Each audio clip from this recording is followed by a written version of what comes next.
Bonjour à tous. À présent, on verra comment importer des points topographiques dans le logiciel Covadis. Beaucoup se posent sûrement la question de savoir à quoi nous servira l'importation des points topographiques dans le logiciel Covadis pour la modélisation de notre modèle numérique de terrain. Comme vous voyez à l'écran, tout relief ou la réalité est représenté dans l'ordinateur de façon numérique par des modèles. Et le modèle utilisé pour représenter le relief, en général, c'est le modèle numérique de terrain. Et ce modèle numérique de terrain est généré des levées topographiques. Toute route est réalisée dans un environnement, est réalisée dans un relief donné. Donc, avant de commencer toute conception dans Covadis, il est important de, premièrement, modéliser le terrain dans lequel nous allons concevoir notre route. Et cette modélisation se fait couramment sur le terrain à partir des levées topographiques. Donc, nous allons voir comment traiter ces données topo, les traiter simplement classées dans un fichier Excel pour qu'elles soient facilement exploitables et importées dans Covadis. Donc là, nous partons, je vous montre un peu à quoi ressemblent les points topographiques. Dans ce fichier Excel, par exemple, nous avons les points topographiques qui ont été levés dans le cadre d'un projet où j'ai eu à travailler. Nous avons levé au total, comme vous pouvez voir, 1807 points. Lorsque vous êtes dans Excel, les points topo ne sont pas compliqués. Les points topo représentent juste des points avec les coordonnées en X, les coordonnées en Y et les coordonnées en Z pour l'altitude du point. Et avant d'importer ces points dans Covadis, il est important de classer les points conformément à la classification que vous voyez à votre écran. La première colonne correspond au matricule du point. Le matricule du point, c'est un identifiant qu'on donne au point levé. La deuxième colonne correspond aux coordonnées en X du point que nous avons levé. La troisième colonne correspond aux coordonnées en Y du point que nous avons levé. Et la quatrième colonne enfin doit correspondre aux coordonnées en Z du point que nous avons levé. Donc une fois que vous avez classé et ordonné vos données, comme présenté à l'écran, la prochaine étape consiste à enregistrer ces données sur format texte. Vous partez sur File. Moi, j'ai un fichier, mon Excel est en anglais. Chez vous, si votre Excel est en français, ça va seulement correspondre à Fichier. Vous partez dans Fichier. Une fois dans Fichier, vous partez dans Save As, c'est-à-dire Enregistrer sous. Lorsque vous cliquez sur Enregistrer sous, vous partez dans Browse, c'est-à-dire Parcourir. Et là, maintenant, vous pouvez sélectionner l'emplacement où vous voulez stocker votre fichier de points. Chez moi, par exemple, je l'ai stocké dans le dossier levé topographique. La prochaine étape, il faut choisir l'extension du fichier. Pour choisir l'extension du fichier, vous venez cliquer dans la flèche à droite. Lorsque vous cliquez, il y a une fenêtre qui s'affiche. Lorsque cette fenêtre s'affiche, vous choisissez l'option l'extension texte séparateur tabulation, en anglais tab delimited, comme vous voyez chez moi. Lorsque c'est fait, vous donnez un nom à votre fichier. Ici, on va obtenir le nom .topo vrai. Une fois que cela est fait, vous enregistrez le fichier.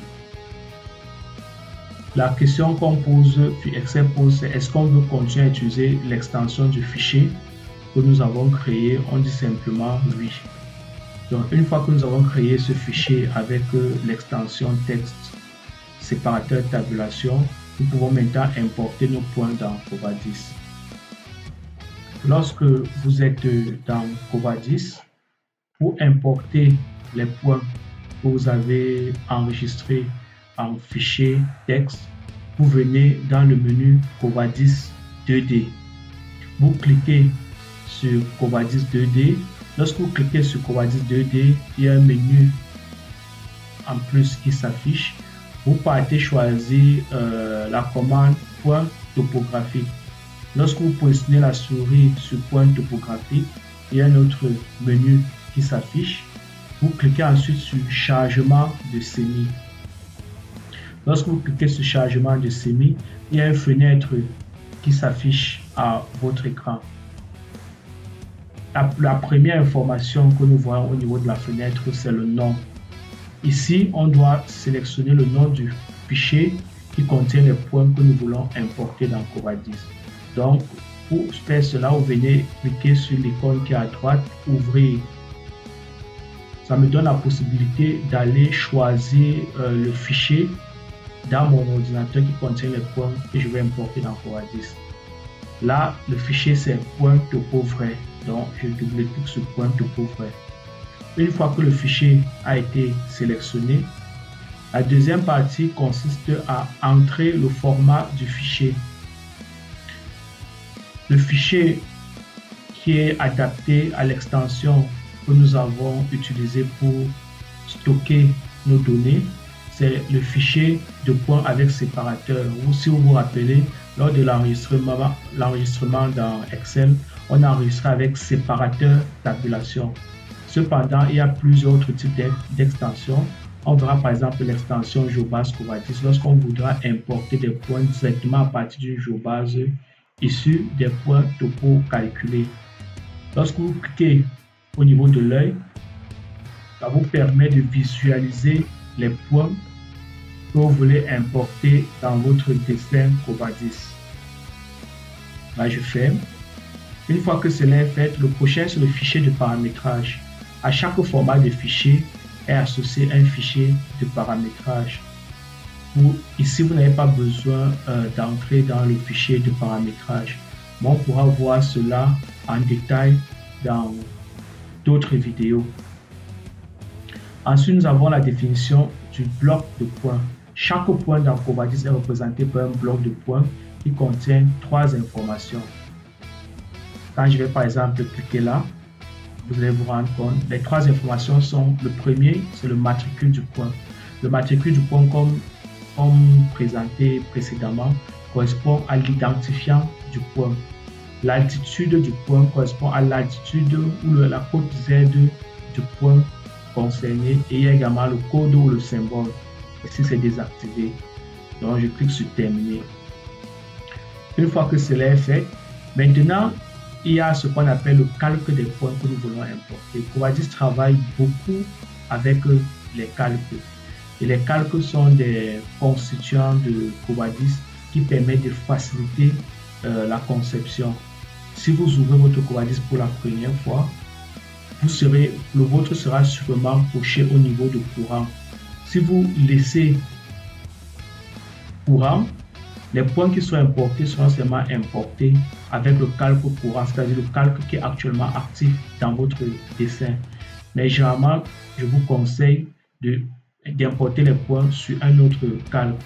Moi, par exemple, je vais importer les points sur le calque point topo 2. Une fois que cela est fait, maintenant, il y a l'altitude, le nombre de chiffres décimaux que nous voulons que les altitudes de chaque point aient. 2 chiffres décimaux, c'est largement suffisant. Ensuite, il y a insérer les points pour le z égale à 0. On peut choisir d'insérer les points dont l'altitude est nulle, comme on peut choisir de ne pas les insérer. Moi, par exemple, ici, j'ai choisi d'insérer les points. Il y a un élément important également, c'est de la dimension dans laquelle vous voulez insérer vos points. On dit insérer le sémi de points en 2 dimensions ou en 3 dimensions. Si vous insérez les points en 2 dimensions, vous aurez juste les coordonnées en X, Y, vous n'aurez pas les Z. Ainsi, vous ne pourrez pas générer le relief ou le MNT. Il est toujours important de coucher sur 3 dimensions afin d'avoir les coordonnées en X, les coordonnées en Y et les coordonnées en Z pour pouvoir générer votre modèle numérique intérieur. Une fois que cela est fait, vous cliquez sur OK. Lorsque je clique sur OK, le logiciel charge les points dans mon espace dessin. Comme vous verrez, il y a dans mon espace dessin l'ensemble des points topo qui a été levé. Si je zoome par exemple sur un point, vous verrez que je clique, ça c'est par exemple le point de matricule 147, d'altitude 690,90.